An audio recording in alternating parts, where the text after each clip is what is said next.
Hello, you're listening to Career Conversations, a series that's part of the Food Matters Live podcast. I'm Alicia Roche, a chef and food journalist, and together we'll meet experts in cooking, mixology, the environment, psychology, branding, social media, and all sorts, as we learn about the surprisingly varied roles that go way beyond the kitchen. Today I'm chatting to Hari Ghotra, who is the first to admit she has one of the best food jobs in the world. Hari works for Virgin Atlantic, coming up with menus for all inbound passengers as Global Food and Beverage Manager for the airline. It's a role which regularly sees her travelling to a different country every month, meeting local chefs and experts to help devise exciting meals that will still taste just as good at 30,000 feet up. If that wasn't enough, Hari is also a cook, author and the founder of the biggest Indian food digital platform in the UK, harigotra.co.uk. I'll be back at the end with some useful information about following in her footsteps, but for now, settle in and enjoy the podcast. So is there an area or a speciality of Indian cuisine that you particularly love? My parents come from the Punjab region up in the north. That's the food that I grew up on. That's the food that my mum taught me how to cook. I mean, my go-to curry would always be a deep, dark, moody lamb curry. You know, that's home for me with lots of rotis. Next time you're making your delicious lamb curry, let me know, because that sounds absolutely delicious. You're making me hungry. Why did you feel the need then to start this app, this site, to encourage people to experiment with Indian cooking and learn more about it? My background, I did a biology degree at university and worked for Unilever as a food microbiologist in their production facilities. And that's where I sort of started. And then I went off and did a master's in marketing management and joined Tesco as a corporate marketeer. And then I had my family, got married, had children, and I started to interact with mums and that kind of thing. And I realised that there was a bit of a gap in people's knowledge about Indian food. And that's where it sort of started. So I started by going into people's homes, taking with me all of my ingredients and everything bar the kitchen sink, and just turning up and starting to do cookery classes in people's homes.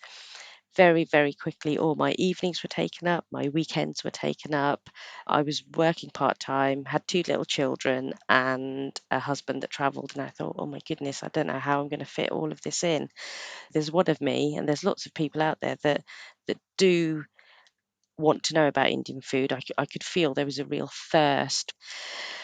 And then at the same time, very fortuitously, there's a local digital marketing agency that were looking for a way of being able to promote what they were doing as a digital marketing company, and it was the right time, I guess. So from there, they helped me build what is now the Hari Ghotra brand. From there, the website started. They helped me with photography, they helped me with the videos, they helped me create the brand that is Hari Ghotra in terms of all the digital content and so on. And they sort of guided me through that process. And what they got out of it was they were able to use me as a case study for future clients to say, this is how we can build a brand from nothing to something. But a lot of it was, with YouTube, for example, I had to get in front of the camera, I had to cook, teach, talk, do all of those different things all at once. So for me, it was a massive growth curve in terms of learning new skills, working in a completely different environment to what I'd been used to. I mean, you talk about it very breezily, as if it all just happened. But what I'm hearing is actually you're a busy mum. You studied twice. You, fortuitously, as you put it, met this digital marketing agency. But I'm wondering how much of success, from your point of view, is due to luck and how much is due to hard work? People say to me now, that it seems like, oh, I'm always working, or I work really hard. I don't think I do. I really don't think I do. And I think that comes from the fact that I love what I do. I love what I call, my job with Virgin. I love the Hari Ghotra stuff that I'm doing. I do different things. You just get on with it, don't you? I mean, if you love what you do, I think opportunities will draw themselves to you. It wasn't easy. There's been lots of times where I've thought, oh gosh, why is this not working out for me? Or, how can I make this better?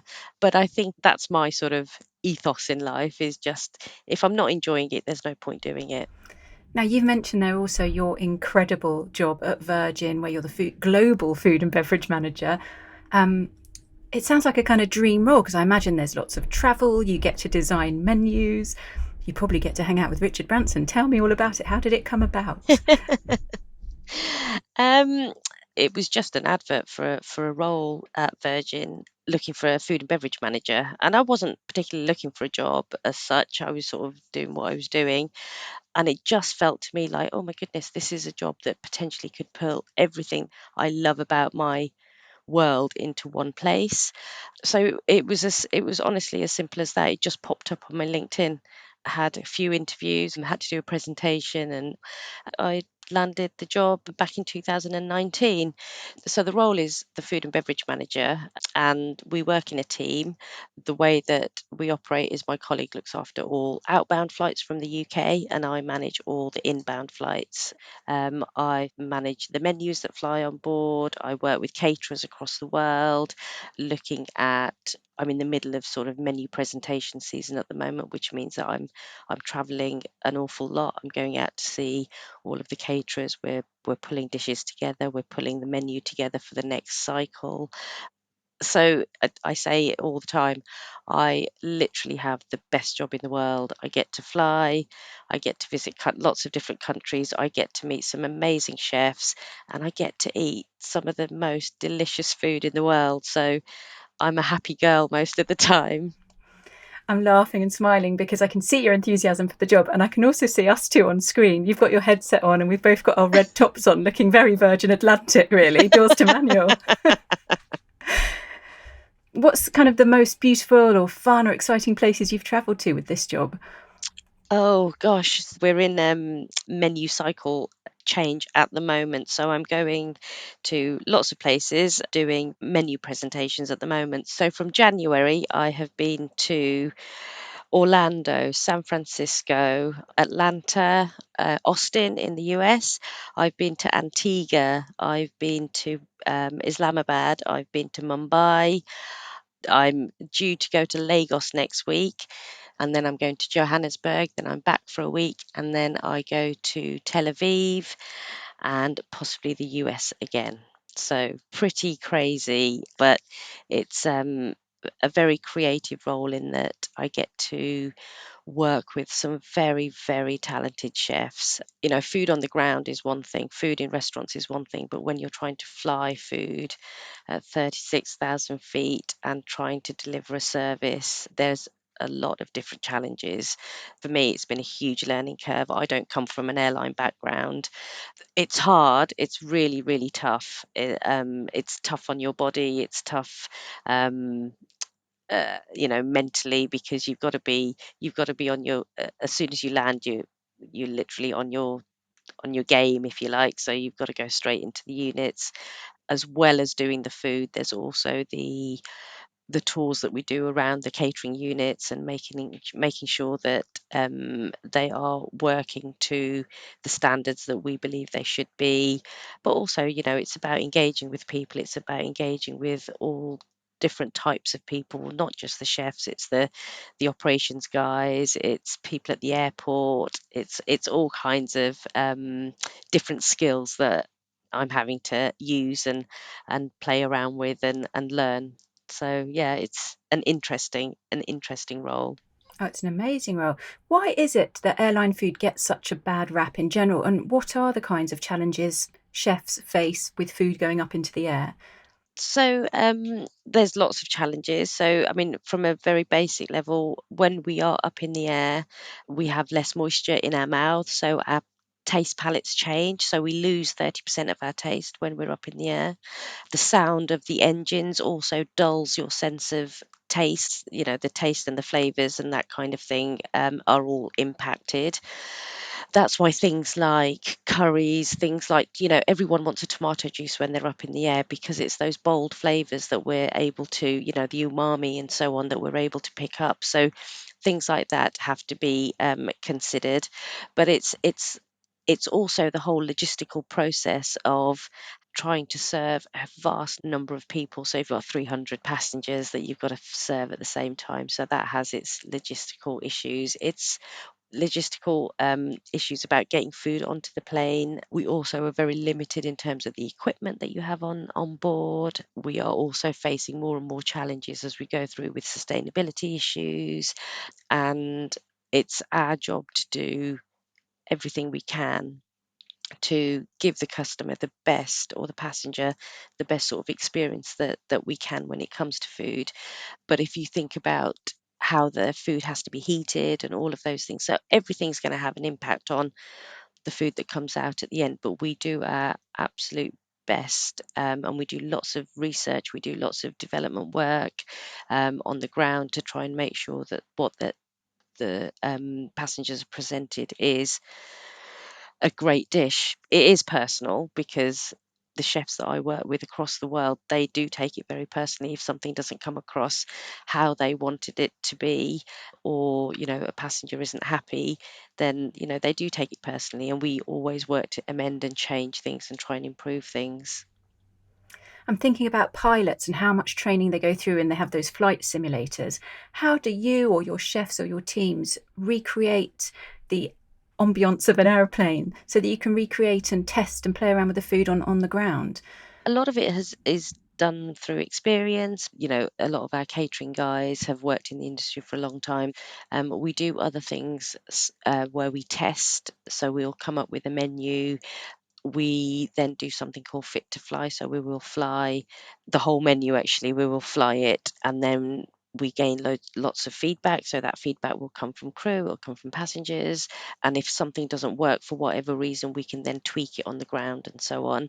There's also just, as I say, it's knowledge based, but, things like certain wines will work better in the air, high altitude wines work better in the air. So we'll try and create a menu that we know works as well as it can do. We'll then test it, and then we will tweak it and change it. But we do rely a lot on feedback from passengers and from our crew as well. So I do a lot of fly-alongs, and that's when I look at the food and I think, hang on a minute, that doesn't look right, or that wasn't how I'd planned it to be. So we will continually change and tweak things and try and make improvements as we go. Now, sadly, I've never been lucky enough to fly first class, fingers crossed one day.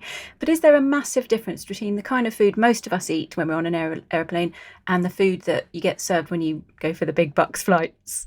So the service that you get in the three cabins, so we have an upper class, we have a premium cabin, and we have an economy cabin. The service and the food that you get does vary. In upper class, you are given your food on proper crockery, you have proper cutlery, it's plated and then served to you. In premium, it's plated again in crockery, but it's in a slightly different shape. And then in economy, it's everything served to you on a tray. So the three cabins do vary, and in each cabin, our job is to make sure that the passenger is satisfied and happy in terms of the quality of the food they get, the quantity of the food that they get, and it's suitable for the journey that they're going on. So each of our flights, obviously, different destinations, different time. So if you're going on a day flight, we will quite often offer a lunch and a light bite service. If it's a night flight, you get a dinner and a breakfast service. So all of those things do vary depending on where you're flying to. It's really important that we take into account the demographic of the passenger that's flying on that flight, because what my job is to try and do is take that proposition and then make it suitable for all of those regions coming back. So out of India and Mumbai, for example, we do have Indian dishes, but also we know that from India, for example, the majority of people tend to be vegetarians. In, for example, a Pakistan route, they are much more meat eaters.